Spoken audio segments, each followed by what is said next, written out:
Preview.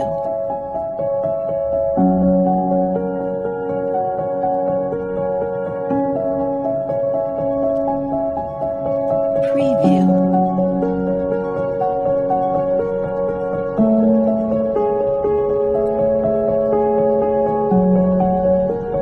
Preview. Preview.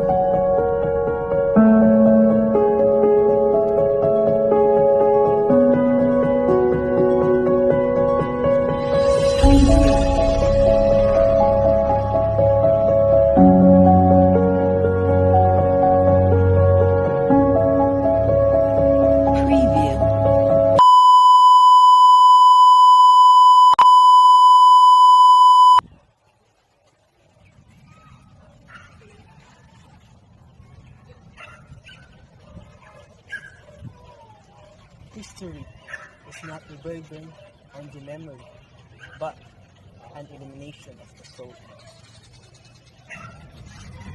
Good day, everyone, from Luzon, Visayas, and Mindanao, especially to my classmates and to Sir Francis. I am Matthew V. Asistio, and today I'm gonna discuss about the socio-economic, political, cultural issues, and taxation in the Philippines. To begin with, here are some details. The La Soberania, Monocal, and Filipinas, Prior Supremacy in the Philippines by Marcelo H. del Pilar was first published in Barcelona, Spain in 1889 and reprinted in Manila in 1898. Its publication in Spain was hailed by Spanish liberals and former Spanish administrators in the Philippines, including former Governor General Emilio Terrero 1885-1888, and Benigno Quiroga, former Director General of the Civil Administration in the Philippines, and scholar as Miguel Moraita and Ferdinand Blumentritt. Jose Rizal, the most cultured of the reformist group, called Del Pilar's work as one that had no chaff. It is all grain. The English translation was made by Dr. Encarnacion Alzona in 1957.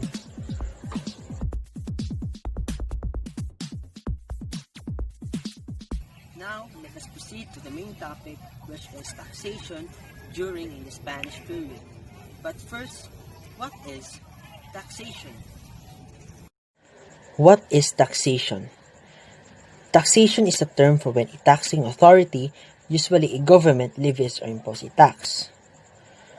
Taxation also in the ancient times, Filipinos started the practice of paying taxes. The purpose of paying taxes was simple. It was for the protection they received from the datu. The collected tax was called buwis. The chieftains, family members were enjoying exemption from paying taxes. Non-payment of taxes was already punishable during this period. Now we have know the significance and the purpose of taxation. Let us proceed to the taxation during the Spanish period. Taxation in the Spanish period was very compulsory. In the state of America, all Spanish colonies as well as in the Philippines were required to pay taxes for two kinds of reasons. One is the recognition of Spain's sovereignty over the colonies, and two is to defray the expenses of pacification. This is the act of forcibly suppressing hostility within the colonies and governance. The Royal and Supreme Council of the Indies made the colonial laws of taxation. This laws is a compilation of legislations related to the New World called the Recopilación de Leyes de los Reinos de las Indias. It was also considered as a 4-volume collection of laws relating to the Indies, which was published in Madrid in 1861. The 5 forms of taxes in the Philippines during in the Spanish period. The first one is called tributo, or which is called tribute. It is a Filipino tax paid to Spain, which amounted to 8 reals.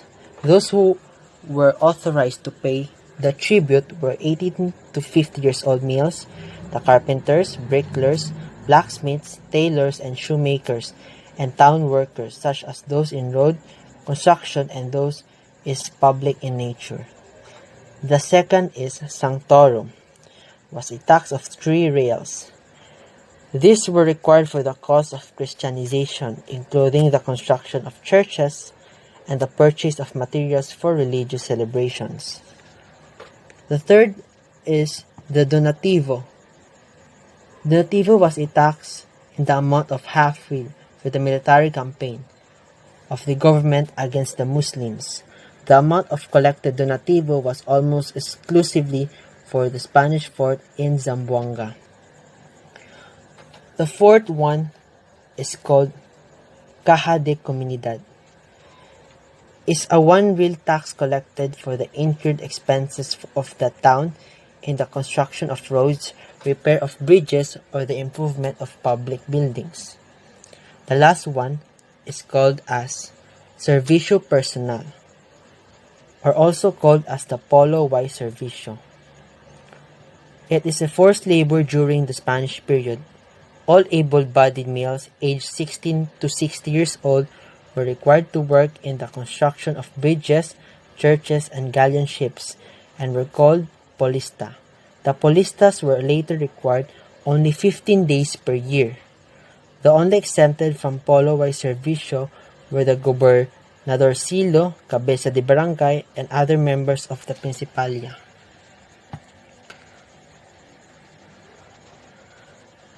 The revolts against the tribute of 1589 occurred in the present-day province of Cagayan, Ilocos Norte, Ilocos Sur, in 1589.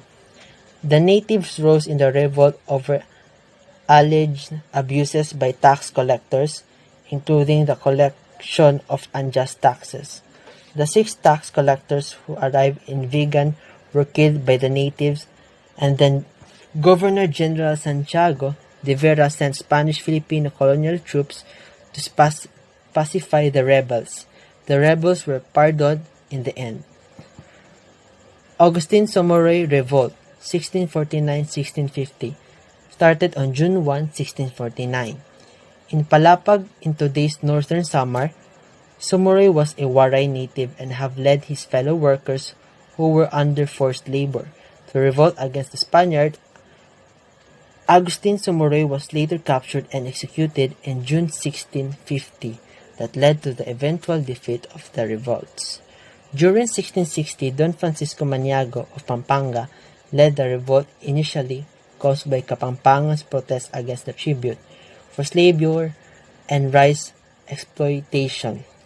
Later became a struggle to free the natives from Spanish rule during that time. Pampanga drew most of the attention from the religious group because of its relative wealth. The Andres Malong Revolt 1660-1661 was caused by the revolts of the Kapampangans because they have experienced the same abuses by the Spaniards. The next is tax reforms of 1884. One of the good reforms of Spain introduced the 19th century was the tax reform of 1884. As provided by the Royal Decree of March 6, 1884, this tax reform contained 2 important provisions. The first one is abolition of tribute and the replacement of cedula tax, and the second is reduction of the 40-day forced labor to 15 days. Cedula personales were first issued based on the Royal Decree of March 6, 1884, and that all men and women who were residents of islands, Spaniards, foreigners, and natives include aged over 18 years old were required to obtain cedulas.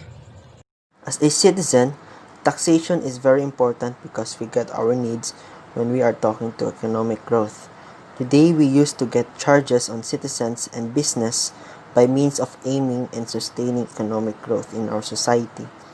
In taxation, we have the funds to improve such economic growth, such as repairing of bridges and other means to improve such society.